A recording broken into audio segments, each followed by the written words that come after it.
성령의 기름을 준비하는 지혜를 배우고 믿음의 기도로 채워가는 우리 하영교회 성도 여러분이 되시기를 주님의 이름으로 축복합니다.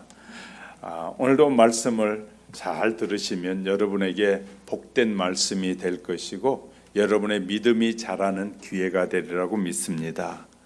세 사람의 사냥꾼이 산중턱에서 짐승을 잡으려고 쫓고 있었습니다.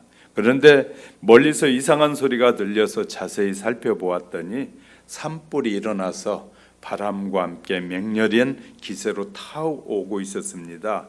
사냥꾼들은 당황하기 시작했고 첫 번째 사냥꾼은 나무를 살펴보더니 아주 크고 튼튼한 나무, 그리고 높이 큰 나무가 있으니까 그 나무에 기어 오르기 시작했습니다.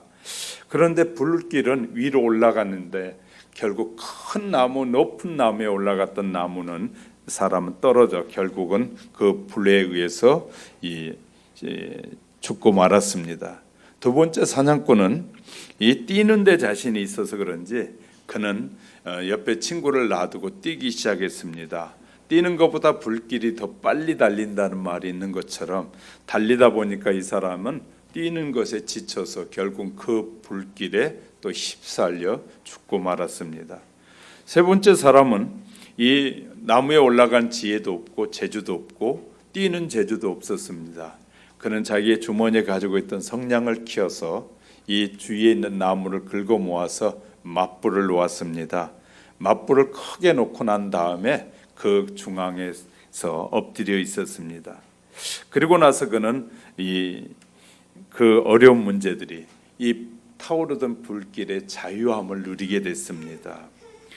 불탄 자리만 빻고 지나서 그냥 그 뜨거운 불은 지나가고 말았습니다. 우리는 어떻게 살아야 하는 것이 지혜로운 것인지를 세상에서도 배워야 되고 특히 하나님의 말씀에서도 배우게 될 때 저와 여러분의 믿음은 더 아름다운 모습으로 성숙돼 갈 줄 믿습니다. 본문의 말씀을 자세히 살펴보면 10명의 처녀들은 모두 다 신랑을 기다리는 사람들이었습니다. 신랑을 기다린다는 이 처녀들에게는 신랑을 맞을 등불과 기름이 준비되어 있어야 했습니다. 등불과 기름을 준비하였는가 그렇지 않는가에 따라 우리가 지혜로운 처녀인가 미련한 처녀인가를 우리는 결정이 됐습니다.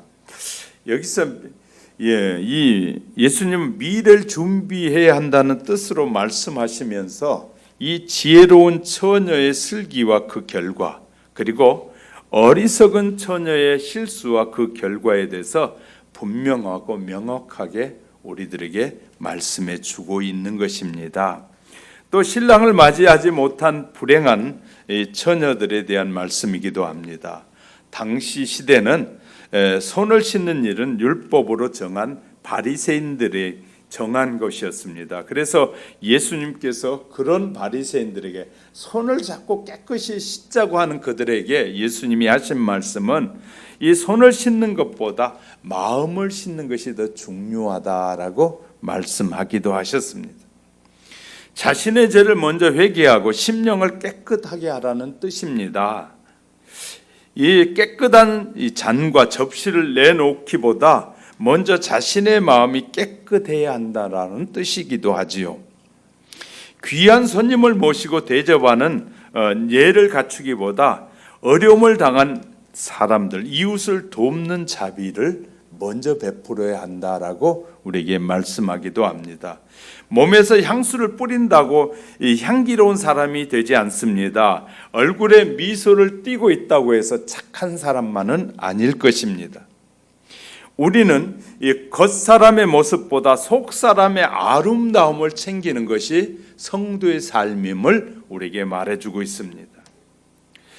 이 내면의 진실함과 깨끗함을 챙기기보다 이 남에게 자신이 거룩하고 위선적인 삶을 보이지 않는지를 살펴봐야 된다는 것이에요. 말로만 예수님을 잘 믿는 척하는 짝퉁 신자가 아니라 예수님을 올바로 믿는 온전한 신자여야 한다는 사실을 본문을 통해서도 말씀해 주고 있습니다. 본문의 말씀을 통해서 신랑을 만나지 못한 불행한 처녀들의 모습과 신랑을 만나기 위해 갖추어야 할 신부의 자세에 대해서 좀 몇 가지 살펴가 보려고 합니다. 말씀을 듣는 동안에 저와 여러분 속에 하나님께서 성찰의 은총을 베풀어 주시기를 주님의 이름으로 축복합니다. 첫 번째는 마음과 외모가 똑같은 성도가 되어야 한다라고 우리에게 말씀하시는 것입니다. 예수님 시대의 어느 집에 혼인잔치가 열렸습니다. 그 지방의 풍속은 혼인연식은 저녁에 시작되는 것이었습니다. 그 지역은 덥기 때문에 저녁에 시원한 시간에 결혼회식을 하게 됩니다.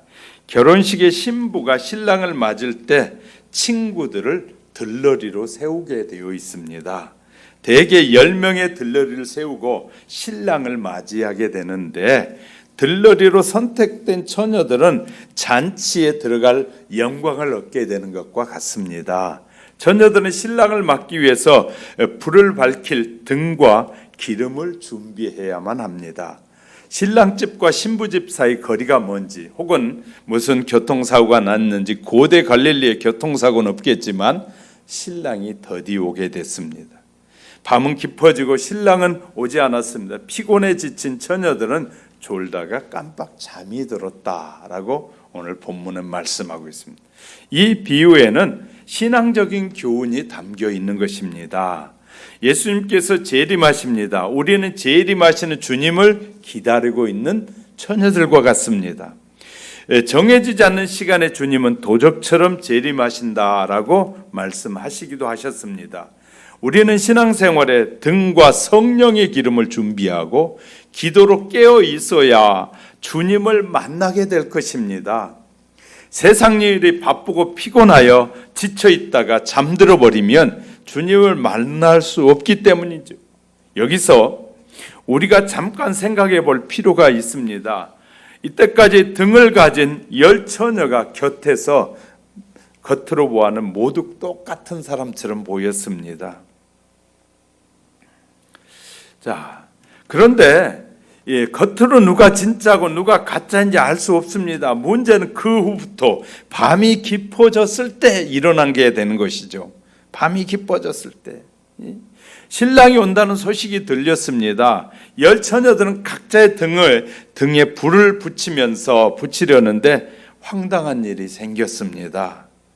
슬기롭게 등과 기름을 준비한 5처녀는 등불을 킬 수 있었습니다. 기름을 준비하진 5처녀는 등불을 밝힐 수가 없게 된 것이었습니다. 이러한 사건은 누구에게나 생길 수 있는 보편적인 문제라는 사실입니다. 사람은 겉과 속이 같아야 합니다. 아니, 겉보다 속이 더 깨끗해야 합니다. 사람은 진실해야 하고 이 겉으로만 착한 척한다고 믿음이 좋은 성도가 되는 것은 아닙니다. 믿음이 좋은 성도는 내용이 채워져 있어야 합니다. 내용이.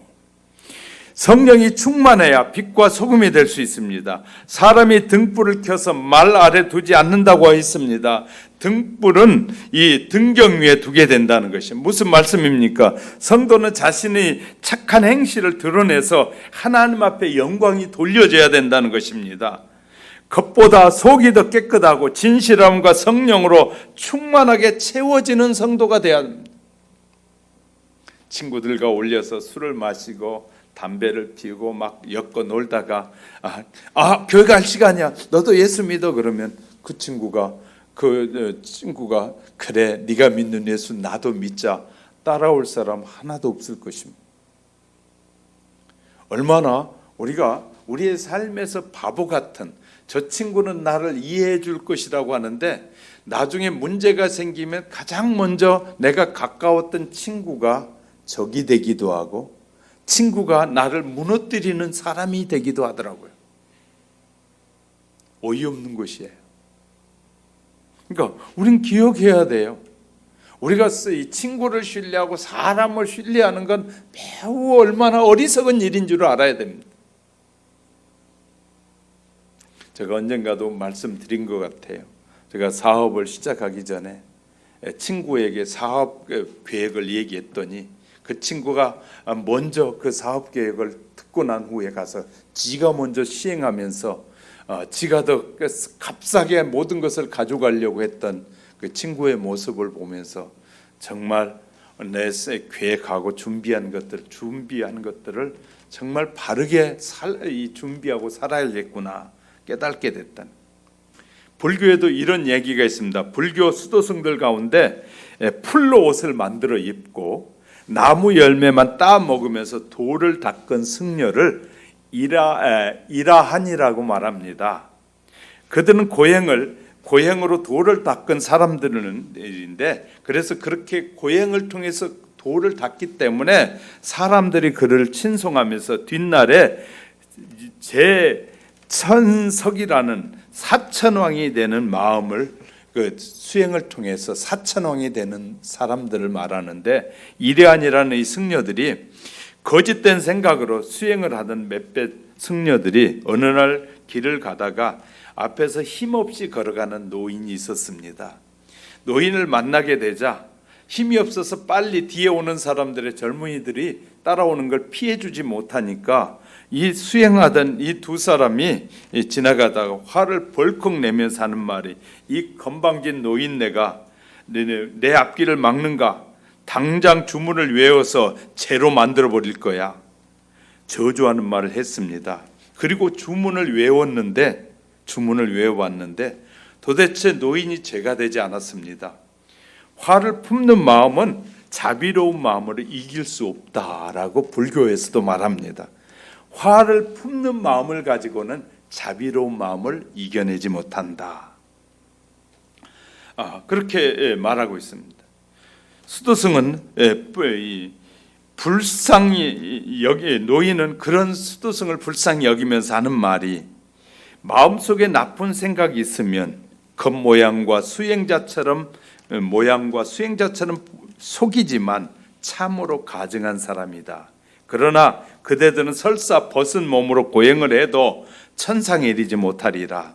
천상에 이르고 싶으면 바른 소견을 닦고 마음을 잘 거두어 써야 하고, 마음으로 계율을 지켜 행동을 깨끗하게 하고 입으로 그같이 해 나쁜 생각에서 멀리 떠나야 해. 천상에 그런 사람이 이를 수 있도다. 결단코 사소한 일에 화를 내면 천상에서 이를 수 없게 되는 것이란다. 노인들이 그렇게 얘기했다는 거예요. 불교에서 옷을 벗고 고행한다고 해서 이래한이라고 할 수는 없다는 것입니다. 전통과 습관을 훌륭한 수행이라고 보면 안 된다는 것입니다. 진정 부처가 되는 것은 겉보다는 속이 잘 다듬어질 때다라고 말하고 있어요. 속이 잘 다듬어지지 않는 사람이 부모가 되면 자식들을 힘들게 한다고 그래요. 그런데 속이 잘 다듬어져서 자기 관리가 잘 되면 다른 사람에게 유익을 주고 다른 사람에게 기쁨을 주게 된다는 것입니다. 그래서 우리는 이 사람을 겉모습만 보지 말고 속을 보는 지혜가 있어야 됩니다. 속을 보는 판단력을 가지는 지혜가 있을 때 인생이 행복해지고 풍성해질 뿐만 아니라 자기의 인생이 새롭게 변화되어질 것입니다. 주님은 우리에게 주신 말씀을 통해서 겉과 속이 같아야 한다는 거예요. 성도는 속과 겉이 같아야 된다. 마음속으로 성령으로 충만히 채워져야 할 것입니다.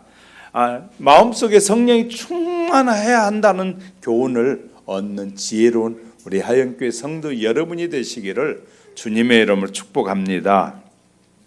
두 번째는 귀중한 분은 준비하고 만나야 한다라는 사실입니다. 본문을 통해서 우리에게 말씀하시는 하나님의 뜻이 무엇인지 조금 더 살펴보려고 하는데요. 10명의 처녀는 같은 부류의 사람이었습니다. 그들은 모두가 처녀였고 신랑을 기다리는 사람들이었습니다. 우리 역시 모두 같은 사람이고 똑같은 죄인이고 한결같이 그리스도의 속죄가 필요한 사람들입니다. 우리는 아무런 차이가 없습니다. 서로 간에 나타나는 차이는 조그만 것뿐이지 하나님 앞에는 모두 똑같은 피조물에 불과합니다. 그러므로 우리 자신에 대한 불필요한 열등감을 가질 필요는 전혀 없습니다. 타인에 대한 잘못된 우월감을 가질 필요도 전혀 없습니다. 우린 똑같은 성정을 가진 인간들이며 똑같은 이 결점을 가진 피조물입니다. 똑같이 불완전한 인생들입니다. 이러한 동일선상에서 우리는 서서 출발하고 있다는 것이에요. 그러니까 다른 사람보다 월등한 것이 아니라 월등한 거 하나님의 은혜라는 것입니다. 똑같습니다. 10명의 처녀는 같은 목적을 가지고 기다리고 있습니다. 그들이 기다리는 기다림의 대상도 똑같았습니다. 신랑이라는 그들의 목적도 모두가 같은 바람이었습니다. 우리 성도는 모두 같은 목적을 지니고 있습니다. 우리는 하나님의 영광과 그리스도의 재림, 또 그리스도로 말미암아 구속이라는 간절한 마음을 소유하고 있는 것입니다. 비록 조금은 부족해 보이고 조금은 약해 보이는 성도라 할지라도 그 역시 성도이며 따라서 같은 목적으로 그리스도의 재림을 대림하는 일을 준비하고 있는 사람들입니다. 세 번째는 10명의 처녀는 같은 장소에 있었습니다. 그들은 모두 한 곳에 모여 있었습니다. 그들은 모두 신랑이란 그의 목적을 이룰 수 있는 그 장소를 택해서 그 장소에 함께 모여 있었다는 것입니다. 우리 모두 세상이라는 같은 생활의 터전에서 살고 있고 환난과 고난의 밤이 있는 곳, 피곤과 이 피로가 가득한 그곳에 우리는 함께 생활의 기반을 갖고 살아가는 사람들입니다. 우리는 모두 교회라는 테두리 안에 있습니다. 신앙의 장소, 믿음의 장소, 이곳은 우리 모두 터전으로 알고 생활하는 사람들입니다. 뿐만 아니라 10명의 처녀는 같은 소유물을 가지고 있었습니다. 그들은 모두 등과 기름을 가지고 있었습니다. 그들에게 필요한 것은 그것밖에 없었기 때문입니다. 우리 모두 말씀이라는 공동의 소유물을 소유하고 있습니다. 저와 여러분 모두 다 개개인에게 성경이라는 공동의 소유물을 가지고 있습니다. 우리 모두는 성령이라는 공동의 축복을 선물로 받게 됩니다. 그러니까 우리가 믿음으로 하나님 앞에 구하면 이 성령을 공동으로 모두에게 성령을 충만함을 구하는 자에게 누구든지 주시겠다고 약속하셨기 때문에 선물을 받은 사람들입니다. 우리 모두 기도와 찬송이란 무기를 선물로 받았습니다. 우리에게 도전해오는 수많은 도전, 특히 이번 같은 경우에 이 코로나라는 이런 질병이 밀려올 때도 하나님이 우리에게 뭘 주셨냐? 기도의 능력을 주셨어요. 예수 이름으로 코로나 질병아 묻고 먹고 떠나가라. 우리가 주의 이름으로 기도할 때 우리에게 가까이 오지 못할 것입니다. 우리가 주의 이름으로 우리가 외칠 때 승리하게 될 것입니다. 같은 장소에 있어도 어떤 사람은 병에 걸리고 어떤 사람은 신앙이 흔들리지만 어떤 사람은 변함없이 흔들리지 않는 사람이 있다고 말해요. 뭐 때문에? 믿음 때문이거든. 우리가 모두 다 성경이라는 말씀을 가지고 들고 있는 공동체 안에 있음에도 불구하고 그 약속의 말씀이 축복 있는 것이고 능력 있는 것이라고 믿지 않으니까 그 성경의 말씀을 통해서 우리에게 주어진 능력을 받지 못하는 것이고, 어떤 사람은 누가 저자가 쓴 사람들이 말하는 훌륭한 저자가 쓴 책을 자기는 보물처럼 여기면서 나는 그 사람처럼 되고 싶어 하는데 그 사람 단가 한 사람의 인간에 불과하더라. 허물이 많은 인간에 불과한. 하나님은 우리에게 완전한 우리 인간으로서 할 수 없는 일을 하게 하시는 하나님의 역사, 우리의 스스로는 할 수 없지만 하나님은 그 약속을 통해서 할 수 있다라는 믿음을 주신 하나님. 저와 여러분의 손에 들고 있는 이 성경책은 저와 여러분의 인생을 값지게 하고 여러분의 인생을 가치 있게 하고 영원토록 살게 하는 능력의 약속을 붙잡고 있는 것이에요. 근데 그걸 믿느냐 믿지 않느냐는 자기에게 주어진 믿음의 상태예요. 저는 이 말씀이 어떤 질병과 마귀의 유혹과 수많은 환난에서부터 나는 이 하나님의 약속이 나를 지키시는 말씀이라고 믿습니다. 여러분도 그렇게 믿게 되기를 주님의 이름 축복합니다. 약속의 말씀, 하나님이 하신 약속은, 하나님은 질병도 허락하시지만 우리를 또한 치료하신 하나님이셔요. 광야에서 믿음이 흔들리고 우상을 숭배하는 백성들에게 하나님은 더 이상 그것을 용납하실 수가 없어서 불뱀을 허락하십니다. 불뱀이 나타나 사람을 물기 시작합니다. 불뱀이 이 사람을 물으면 금방 죽기 시작합니다. 불뱀이 막 날아다닙니다. 그런데 그때 하나님께서는 새로운 기회를 주십니다. 모세에게 놋뱀을, 불뱀과 같은 모양을 한 놋뱀을 만들어서 장대에 다르라. 그리고 나서 너가 외치라. 저 장대에 매달려 있는 그 구리 불뱀을 보라는 것이었어요. 지금 불뱀이 물고 있으니까 불뱀을 알기만 해도 겁이 날 텐데 이 장대에 매달려 있는 불뱀을 보라는 것이었어요. 그 불뱀을 보는 자는 물렸어도 살았어요. 놀라운 것은 하나님은 저와 여러분을 얼마든지 어떤 환경에서도 보호하실 수 있는 분임을 우리에게 말씀하고 있는 거예요. 우리는 두려워할 일이 아니라 하나님을 내가 신뢰하지 못한 것을 가슴 아파해야 되고, 내가 하나님을 바르게 믿지 못한 것에 대한 우리의 믿음이 연약함을 고백하는 지혜가 필요할 것 같아요. 자, 그러나 그 결과는 크게 달라졌습니다. 그들의 추구와 목적과 이 소유의 진심에 달려 있었기 때문인데, 그들이 자신의 소유에 대한 이 사용에 있어서 차이가 나기 시작했습니다. 지혜로운 다섯 처녀는 말씀을 듣고 준비했다는 것입니다. 말씀을 듣고 준비했다. 말씀으로 준비하는 삶이 지혜로운 삶임을 주님은 우리에게 말씀하고 있는 것입니다.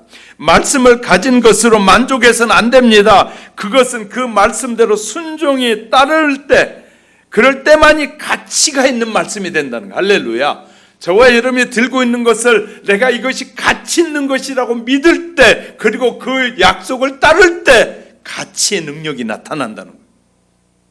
가치의 능력.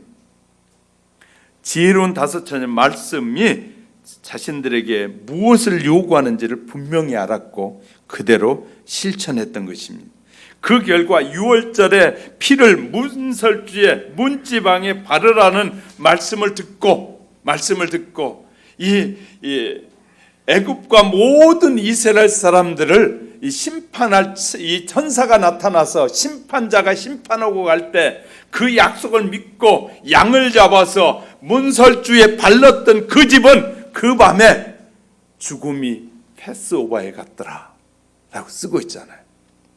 죽음이 넘어갔지만 그 문설주에 어린 양의 피를 바르지 않는 모든 집에는 통곡의 소리가 시작되더라. 얼마나 귀한 말씀인지 몰라요. 생명을 얻는 모세 시대 이스라엘 백성들은 말씀에 순종했습니다. 그리고 자신들의 거룩한 이 약속의 땅인 가나안 땅에 들어갈 수 있었다는 것입니다. 미련한 다섯 처녀는 준비하지 않았습니다. 똑같은 곳에서 들었는데, 똑같은 곳에서 약속을 받았는데 믿지 않았다란 말이에요. 곧 오리라 한 신랑의 말을 경홀히 여겼습니다. 그들은 그 말씀에 대한 믿음이 부족했기 때문에 오실 신랑에 대한 준비를 제대로 하지 않았단 말이에요. 그 결과 그들은 신랑이 찾아올 때 맞이할 수 없게 되었습니다. 이처럼 말씀에 대한 불신앙은 필경, 불순종으로 이어졌고, 그것은 그들이 바라는 소망과는 상관없는 방향으로 그들을 인도해 가기 시작했습니다. 기억해야 할 일이 있는데, 우리의 믿음은 나누어 줄 수 없다는 것입니다. 나의 믿음은 내 부모나 형제에게 그리고 친구의 목이 될 수 없다는 것입니다. 그래서 오직 나만의 것이라는 겁니다. 우리는 나의 믿음을 타인에게 나누어 줄 수 없습니다. 오직 내 것은 나만을 유익하게 할 수 있는 믿음이라는 것이에요. 주를 맞이하는 믿음과 신앙은 오직 자신에게만 달려있다는 것입니다. 주님의 재림의 때는 우리가 서로에게 나의 믿음을 부어줄 수가 없고, 나의 공력을 나누어줄 수가 없고 오직 양과 염소, 의인과 악인으로만 나누어질 뿐이라는 거예요. 얼마나 말씀을 보면은 명확하고 분명하게 우리에게 말씀해주고 있는지 몰라요. 예수님께서는 기독교가 사랑의 종교라고 말씀하시면서 요한복음 13장 34절 5절에 가면 새 계명을 너희에게 주노니 서로 사랑하라. 내가 너희를 사랑한 것 같이 너희도 서로 사랑하라. 너희가 서로 사랑하면 이로써 모든 사람이 너희가 내 제자인 줄을 알리라. 주님의 형제를 위해서 목숨을 버리면 이에 더 큰 사랑이 없다고 말씀하셨습니다. 그런데 슬기 있는 이 5명의 처녀는 너무한 것처럼 보여요. 이 말씀을 겉으로만 보면 그렇습니다. 그러나 우리의 말씀은 속뜻을 잘 알아야 된다. 속뜻도 있다고 말이죠. 속뜻은 무엇일까요? 이 사건의 진실을 알기 위해서는 이야기의 처음으로 돌아가야 하는데 10명의 처녀가 모두 신랑을 맞이하기 위해서 준비를 시작했습니다. 가장 중요한 것은 등을 준비하는 것이고 등에 기름이 또 들어가야 한다는 것입니다. 이것은 밤에 신랑을 기다리는 처녀들에게 필수적인 조건입니다. 매우 중요한 필수 사항을 그녀들은 빠뜨린 것이, 이는 실수라고 할 수 없습니다. 마치 전쟁터에 나간 군인이 총을 가지고 안 나간 것과 똑같은 것입니다.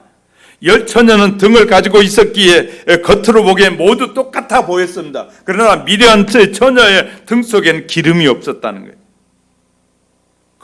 겉과 속이 달랐다는 것입니다. 겉은 번지름하지만 속이 비어 있으면 안 된다. 겉은 좋아 보이지만 속은 공허했다는 말이기도 합니다. 겉은 신자이지만 속은 불신자였습니다. 겉은 거룩해 보이는 성도지만 속에는 거룩함이 없었다는 것이에요. 겉은 진짜로 보였는데 속은 가짜였습니다. 이것이 우리에게 문제가 될 수 있습니다. 진정으로 겉과 속이 같은 하영교회 성도 여러분이 되시기를 주님의 이름으로 축복합니다. 세 번째는요, 성령의 기름을 준비한 성도가 되라는 거예요.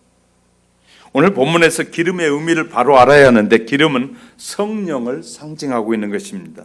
여기에 나온 성령은 믿음으로 받는 것입니다. 그런데 믿음은 누구와 나눌 수 있는 것이 아닙니다. 어떤 경우에도 믿음은 나눠줄 수 없고 누구든지 자기의 믿음으로 구원을 받습니다. 자기의 믿음으로 천국에 가는 것입니다. 부모님이 아무리 잘 믿어도 자녀가 안 믿으면 구원받지 못합니다. 아내가 아무리 잘 믿어도 남편이 천국에 갈 수 없습니다. 남편이 아무리 잘 믿어도 아내가 구원받을 수 없습니다. 오직 자신의 믿음으로 구원을 받고 자신의 신앙 고백으로 천국에 갑니다. 그런 의미에서 본문의 기름은 이 정조와 같아서 누가 아무리 유혹해도 남녀 간의 정조는 아무에게나 나누어 줄 수 없는 것입니다. 분명히 아셔야 합니다. 어떤 사람들과 나가서는 안 됩니다. 믿음이 없는 사람들과 나가서는 안 됩니다.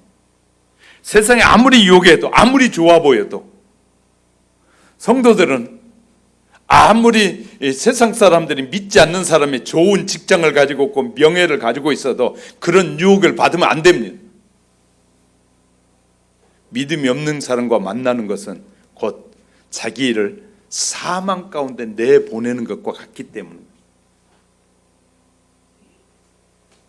그래서 지혜로운 사람은 하나님, 믿음의 사람, 좋은 사람을 만나게 해달라고 기도하는 것입니다. 그리고 안 믿었는데 믿음의 사람을 만난 그 자체는 축복인 것이에요. 그리고 내가 구원함을 얻는 것은 너무너무 감사할 일이죠.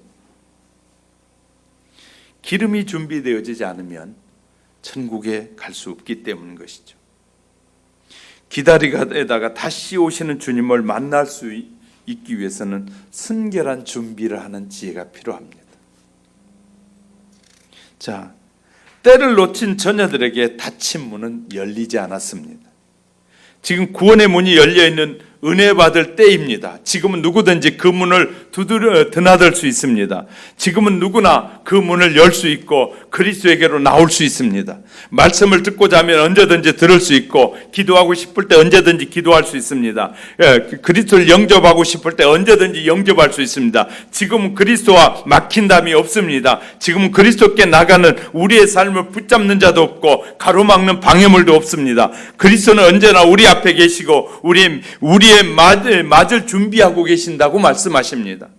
그래서 바울은 고린도 성도들에게 권면하기를 고린도후서 6장에 보라 지금은 은혜 받을 만할 때요 보라 지금 구원의 날이로다. 지금은 주님 앞에 쉽게 나올 수 있고 예배할 수 있습니다.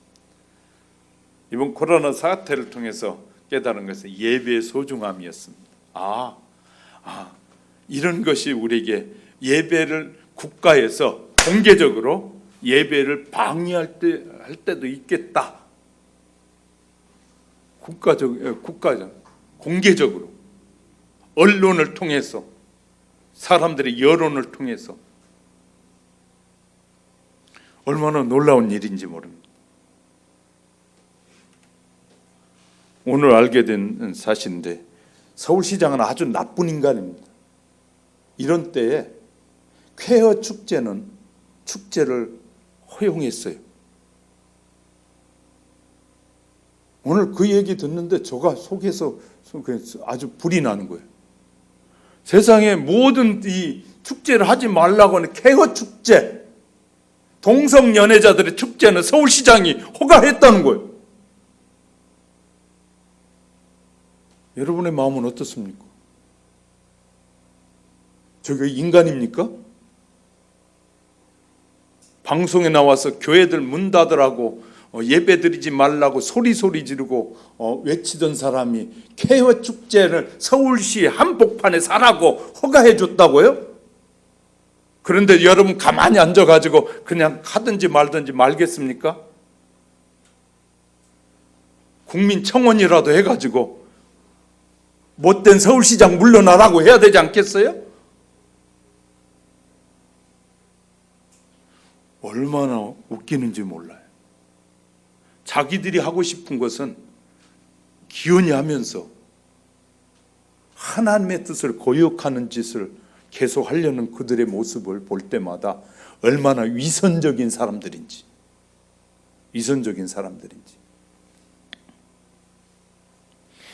구원의 문이 닫힐 날이 다가오고 있다는 거예요. 지금은 은혜 때며 지금 구원의 문이 활짝 열려 있지만 계속해서 열려 있지 않습니다. 그 문은 때가 되면 닫힌다는 거예요. 심판의 때가 된 것입니다. 구원의 문이 닫힐 날이 하나님께로부터 나가는 길을 차단되고 또 넘지 못할 절벽의 벽이 생긴다 그 말이에요. 마치 구원의 때가 지나자 노아의 방주문을 하나님께서 닫으신 것처럼 구원의 문이 닫힐 때가 반드시 만다는 거예요. 하나님을 비판하기 좋아하는 사람들은 그렇게 말을 하더라고요. 사랑의 하나님이 어떻게 구원의 방주, 이 구원선을 띄우고 나머지 사람 다 물에 빠져 죽게 소리 지르고 부르짖어도 응답하시지 않는다고. 하나님은 나쁜 하나님이라. 그 못된 습성을 가지고 있는 사람은 그 소리 한다는 거예요.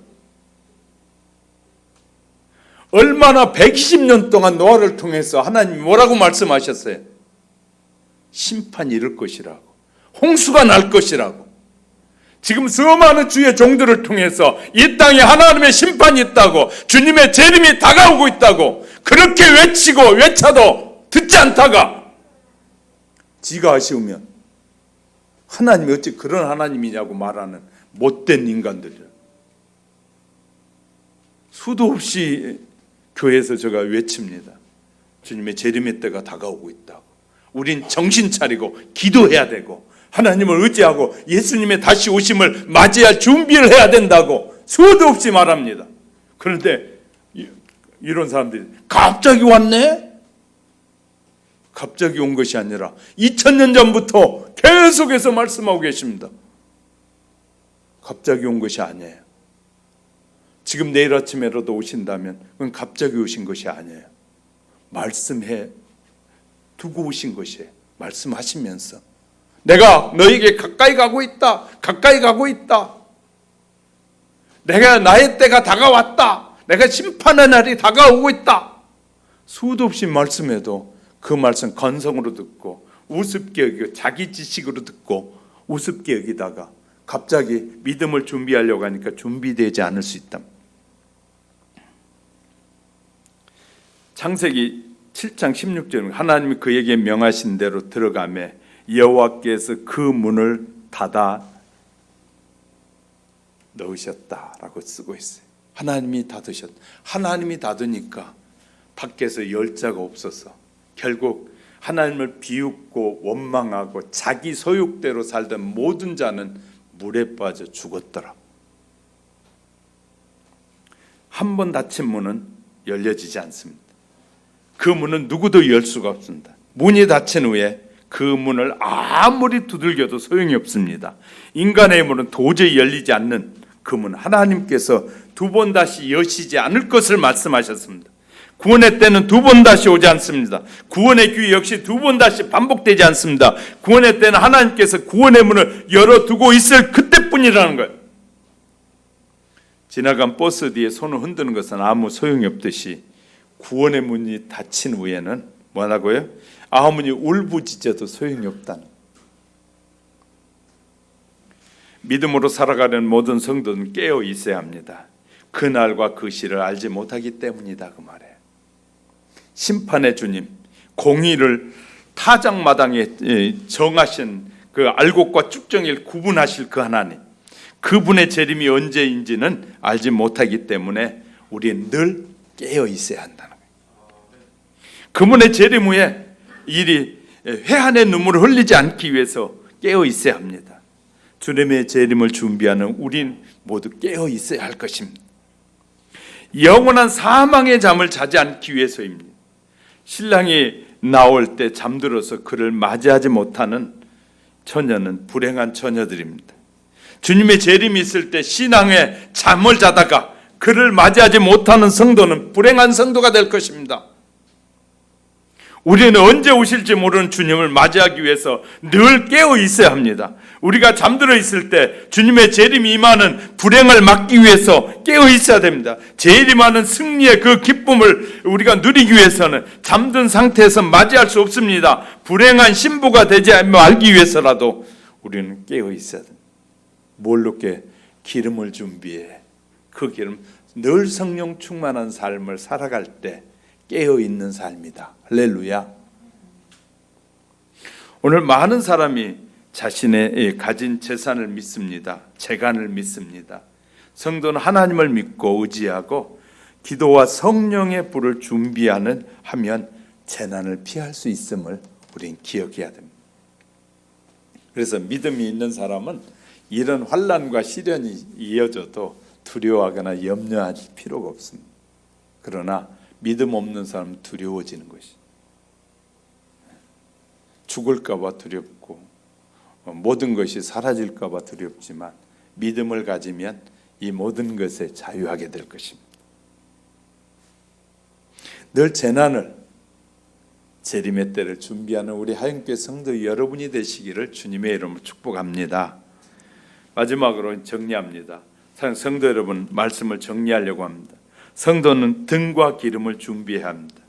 기름은 믿음으로 깨어서 기도하라는 말씀입니다. 믿음의 기름을 준비해야 하는데 주님을 만날 수 있습니다. 준비해야만 만날 수 있습니다. 기름을 소모성이 있어서 사용하면 줄어듭니다. 기도의 기름, 믿음의 기름도 줄어들 수 있다는 것입니다. 줄어들 수 있다. 그러면 믿음을 충전해야 한다는 거예요. 늘 충전해 놓지 않으면, 성령의 충만함을 계속해서 충전해 놓지 않으면 떨어져서 어느 날 아무 사용할 수 없게 될 것입니다.